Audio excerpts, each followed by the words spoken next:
नमस्कार दोस्तों। आज जिस मूवी के बारे में हम बात करने जा रहे हैं उसका नाम है सैम बहादुर। और ये मूवी जो है वो सैम मानेकशॉ के जीवन पर बेस्ड है। सैम मानेकशॉ का जो नाम है वो फौज में बहुत ही इज्जत के साथ लिया जाता है, क्योंकि उन्होंने बहुत से ऐसे काम फौजियों के लिए किए हैं जो कि कोई और नहीं कर सकता था। तो उनकी पूरी स्टोरी जो है वो इस फिल्म में दिखाई गई है। तो यदि आप फौज या हिस्ट्री के बारे में कुछ भी जानना चाहते हैं, जानने के इच्छुक होते हैं, तो ये मूवी जो है ये आपको काफ़ी पसंद आने वाली है, तो ज़रूर देखें। तो अब करते हैं इसकी स्टोरी के बारे में बात। तो चलिए शुरू करते हैं। 1934 में कैडेट सैम मानेकशॉ देहरादून स्थित भारतीय सैन्य अकेडमी में प्रशिक्षित होने वाले सज्जन कैडेटों के पहले बैच में शामिल थे। उनके बैचमेट्स में उनके कनिष्ठ प्रतिद्वंदी टिक्का खान भी शामिल थे। उस वर्ष अकेडमी में स्नातक होने के बाद उन्हें फिरोजपुर में 12वीं फ्रंटियर फोर्स रेजिमेंट में सेकंड लेफ्टिनेंट के रूप में नियुक्त किया गया। उनकी नियुक्ति के तुरंत बाद उनकी मुलाकात सिल्लू बोड़े से हुई, जिनसे उन्होंने बाद में शादी कर ली।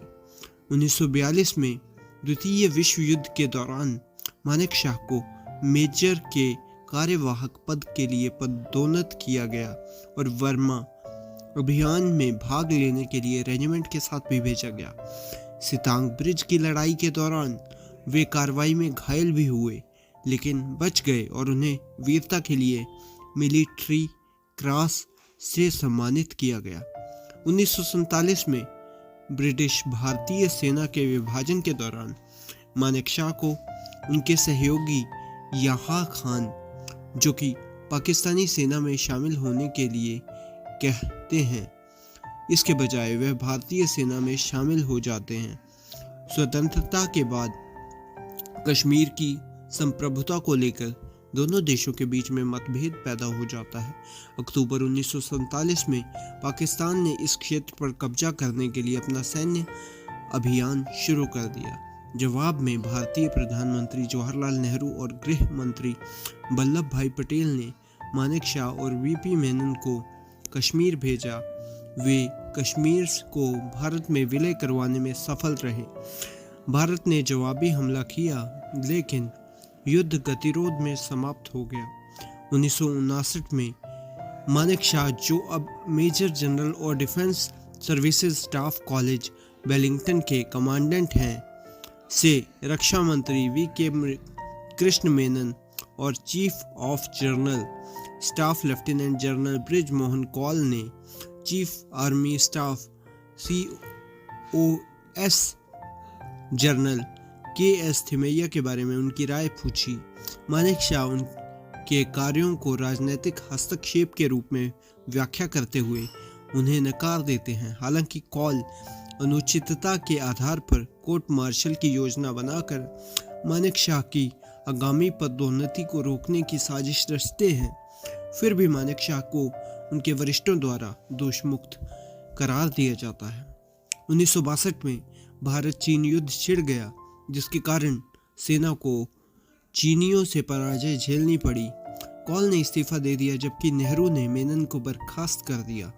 इंदिरा गांधी की सलाह पर नेहरू ने मानेकशॉ को लेफ्टिनेंट जनरल के पद पर पदोन्नत किया।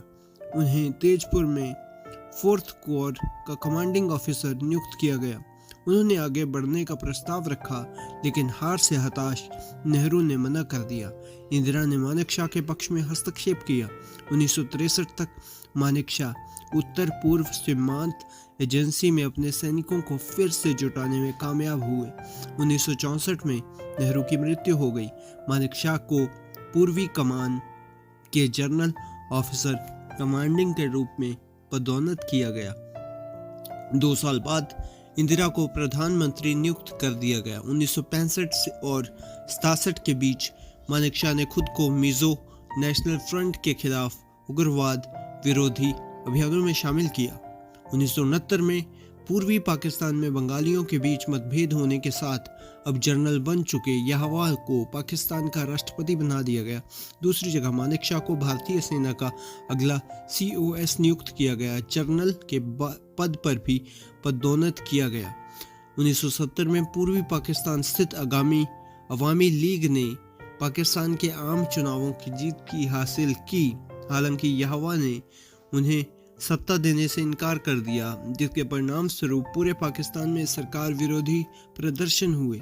जवाब में यहावा ने टिक्का को, जो अब लेफ्टिनेंट जनरल था, ऑपरेशन सर्चलाइट शुरू करने के लिए अधिकृत किया। एक बड़े पैमाने पर बंगाल विरोधी नरसंहार, जिसे उन्होंने निर्मम दक्षता के साथ अंजाम दिया।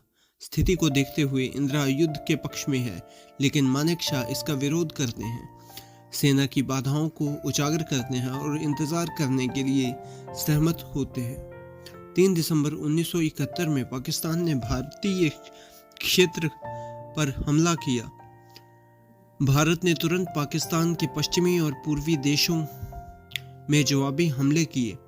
विरोधी सेनाओं के बीच भीषण संघर्ष हुआ, जिसमें पाकिस्तान को दोनों क्षेत्रों में जमीन, समुद्र और हवा में कई हताहतों का सामना करना पड़ा। 16 दिसंबर तक पूर्व में पाकिस्तानी सेना ने भारी हार का सामना करते हुए कमान के सामने आत्मसमर्पण कर दिया। युद्ध समाप्त हुआ। इस निष्कर्ष पर इंदिरा को राजनीतिक जीत मिली, जबकि यहावा ने हार के अपमान से इस्तीफा दे दिया। मानेक शॉ की सेवानिवृत्ति के करीब आने पर इंदिरा ने उनके युद्धकालीन नेतृत्व के सम्मान में उन्हें फील्ड मार्शल का पद पदोन्नत किया, जिसे उन्होंने जनवरी 1973 में गर्व से स्वीकार किया। तो ये सारी जो स्टोरी है ये इस मूवी में दिखाई गई है। ज़रूर देखें। आपको अगर इंडिया के पास्ट के बारे में जानना है तो आपको ये ज़रूर देखनी चाहिए। तो ये था मेरा रिव्यू। मैं मिलता हूँ आपको किसी और वीडियो में किसी और मूवी के साथ। तब तक के लिए बाय।